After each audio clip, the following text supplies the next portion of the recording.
The sound of a husky puppy with toddler doing something it had never done before is the kind of sound a parent never forgets. It doesn't fit. It doesn't belong in the morning. It belongs in the part of your memory you don't talk about. Sarah heard it at 6:47 on a Tuesday. She was standing in the kitchen of a farmhouse in Indiana, holding a coffee that had already gone cold, and she heard Roxy, their husky puppy with toddler of 4 years, making a noise she could not name. She set the cup down. She told herself it was nothing. She had been a ICU nurse for 9 years, and she had spent enough mornings telling herself things were nothing to know what it sounded like when she didn't believe herself. She walked toward the sound. In the living room, husky pup gazing up at standing toddler. Roxy was leaning forward, weight shifted toward Emma, and the husky puppy, with toddler, would not stop.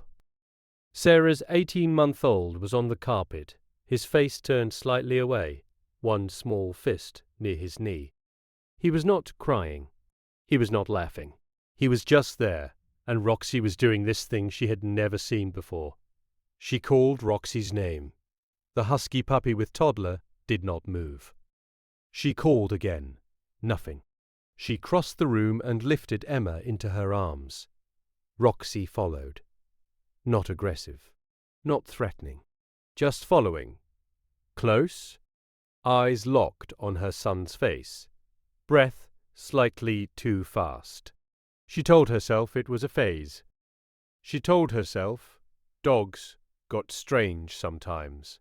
She told herself she had seen worse in her years working with families, and that this was a behavior she would correct gently, the way she corrected everything. With patience, with structure, with the calm professional voice she used at work. She did not know yet that Roxy was the only one in the room who understood what was happening.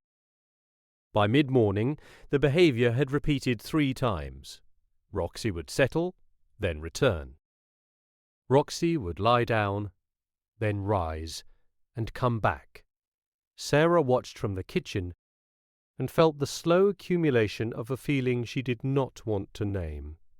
Her professional brain, the brain that had read hundreds of charts and seen the slow tells of children whose bodies were quietly going wrong, kept whispering something her mother brain refused to hear. It was the husky puppy with toddler. It had to be the husky puppy with toddler. She called Paul. He picked up on the second ring. She told him what she had seen. She heard her own voice, measured, clinical, the voice she used when she was about to tell a parent something they did not want to hear. And she realized the parent she was telling was herself.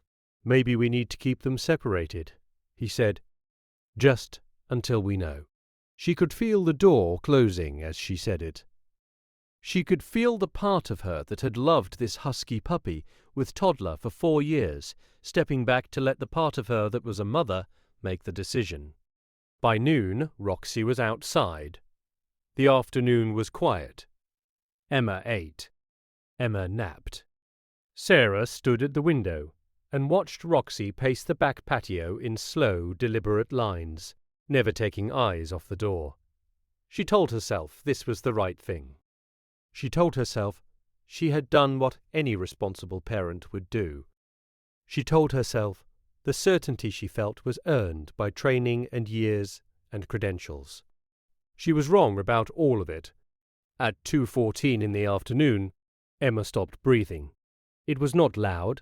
It was not dramatic. It was the way real emergencies arrive. The way her training had told her they always arrived. Quietly, while you are looking at the cotton pajamas folded on the dryer, while you are folding a small pair of socks, while you are halfway through a thought about dinner.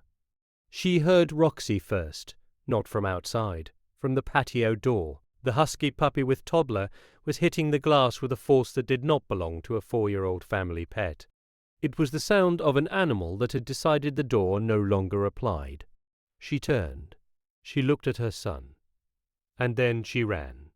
What happened next, she would tell the paramedics, then the doctor, then the specialist on call, and then Months later, a researcher who had been studying exactly this. Each time she told it, she would leave out the part where she had locked Roxy outside. Each time she would feel the same heat rise behind her eyes.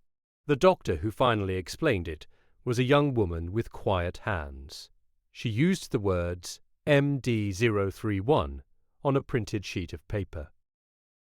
She said Emma had been showing the earliest signs of something invisible to a parent's eye, but unmistakable to a creature whose entire world is scent. She said dogs had been documented detecting this kind of change as much as 45 minutes before any human instrument could. She said another 9 minutes, and the conversation would have been very different. Sarah did not cry in the hospital. She cried in the car. She cried on the way home. She cried opening the back gate, where Roxy was still standing, still watching, still doing the only job he had ever assigned himself. She knelt on the cold concrete of the patio. She did not say much. She said his name, and she did not say it twice. Roxy hesitated. Then he stepped forward, pressed his forehead against her shoulder, and exhaled. That night she watched him circle the crib 3 times before lying down beside it, the way he always had, the way she had stopped seeing. She did not stop him. She never stopped him again.